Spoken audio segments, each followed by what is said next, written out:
സംസ്ഥാനത്ത് നിയമവ്യവസ്ഥയെയും നിയമവാഴ്ചയെയും പരസ്യമായി വെല്ലുവിളിക്കുന്ന സമീപനമാണ് മുഖ്യമന്ത്രി സ്വീകരിക്കുന്നത്. കഴിഞ്ഞ ദിവസങ്ങളിൽ CPM MLA നടത്തിയ വെളിപ്പെടുത്തലിന്റെ അടിസ്ഥാനത്തിൽ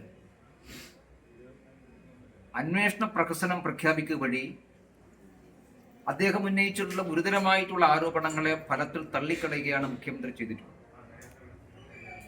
ഒരു ഭരണകക്ഷി MLA സംസ്ഥാനത്തെ ക്രമസമാധാന ചുമതലയുള്ള പോലീസ് ഉദ്യോഗസ്ഥനെതിരായിട്ട് ADGPക്കെതിരായി ഗുരുതരമായിട്ടുള്ള ആരോപണങ്ങളാണ് ഉന്നയിച്ചത്.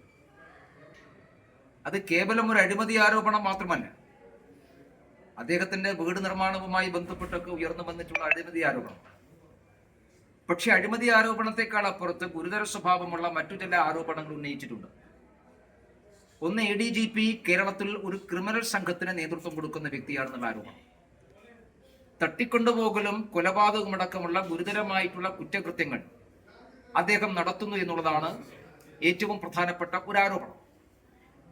രണ്ടാമത്, സ്വർണ്ണക്കള്ളക്കടത്ത് സംഘവുമായിട്ട് അദ്ദേഹത്തിന് ബന്ധമുണ്ട്.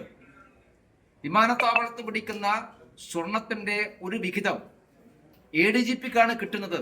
സ്വർണ്ണക്കള്ളക്കടത്ത് സംഘത്തിനു വേണ്ടി അദ്ദേഹം ഇടനിലക്കാരനായി പ്രവർത്തിക്കുന്നു.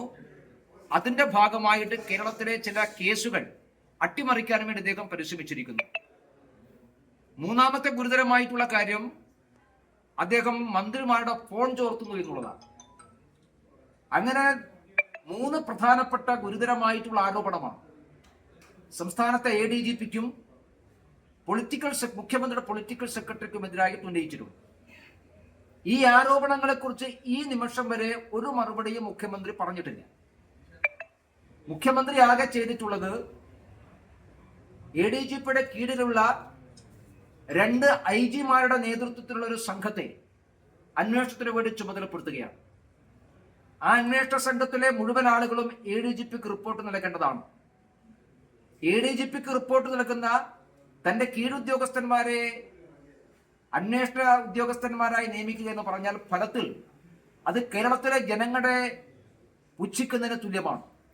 രാജ്യത്തിലെ നിയമവ്യവസ്ഥയെയും രാജ്യത്തിലെ നിയമ സംവിധാനത്തെയും വെല്ലുവിളിക്കുകയും ആക്ഷേപിക്കുന്നതിന് തുല്യമാണ്. സാധാരണ ഇത്തരം കേസുകൾ ഉണ്ടാകുമ്പോൾ ആരോപണ വിധേയനായിട്ടുള്ള വ്യക്തിയെ മാറ്റി നിർത്തണം.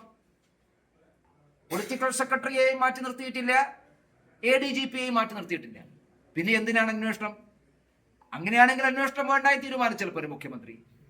അതുകൊണ്ട് കേരളത്തിലെ ജനങ്ങളെയും കേരളത്തിലെ നിയമവ്യവസ്ഥയെയും വെല്ലുവിളിക്കുന്ന നിയമ സംവിധാനത്തിന്റെ സമ്പൂർണമായിട്ടുള്ള തകർച്ചയ്ക്ക് ഉത്തരവാദിയായിട്ടുള്ള മുഖ്യമന്ത്രിക്ക് ആ സ്ഥാനത്ത് തുടരാൻ ധാർമ്മികമായിട്ടുള്ള അർഹതയില്ല എന്ന് BJP ചൂണ്ടിക്കാണിക്കുന്നത് കൊണ്ടാണ്.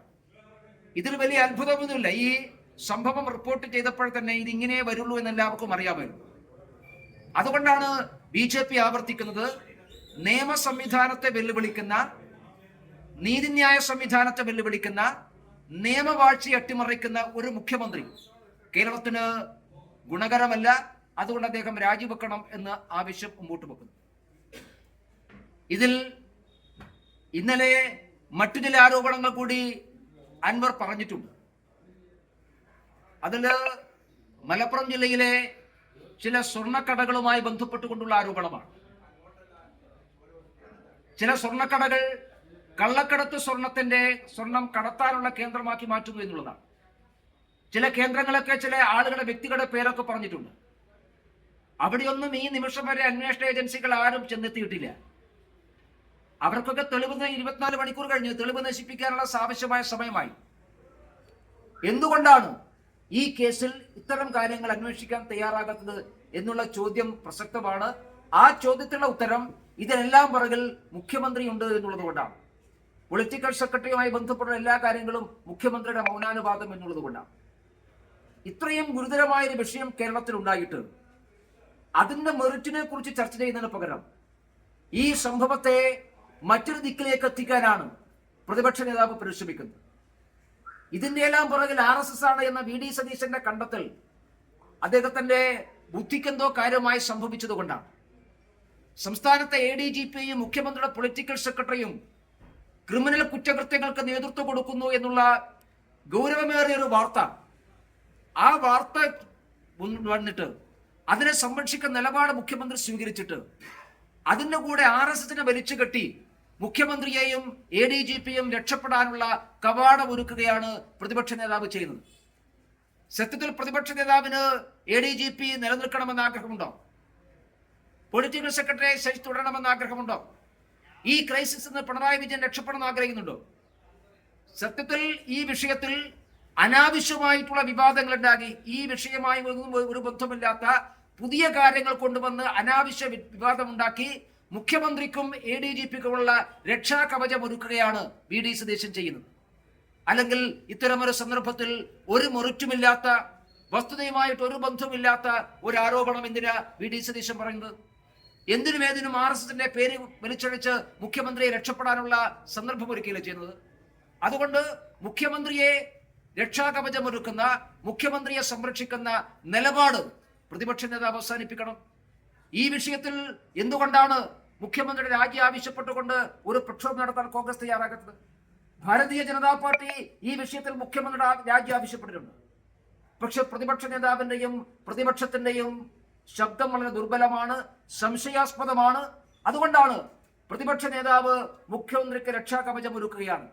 ADGPക്കെതിരായ നടപടി വന്നാൽ പ്രതിപക്ഷത്തിനും എന്തെങ്കിലും ഭയപ്പെടാനുണ്ടോ? പ്രതിപക്ഷത്തിനും ഭരണപക്ഷത്തിനും ഇടയിൽ പലപ്പോഴും ഇടനിലക്കാരായി പ്രവർത്തിച്ചിട്ടുള്ളത് ADGP ആണ് എന്ന് എല്ലാവർക്കും അറിയുന്ന കാര്യമാണ്.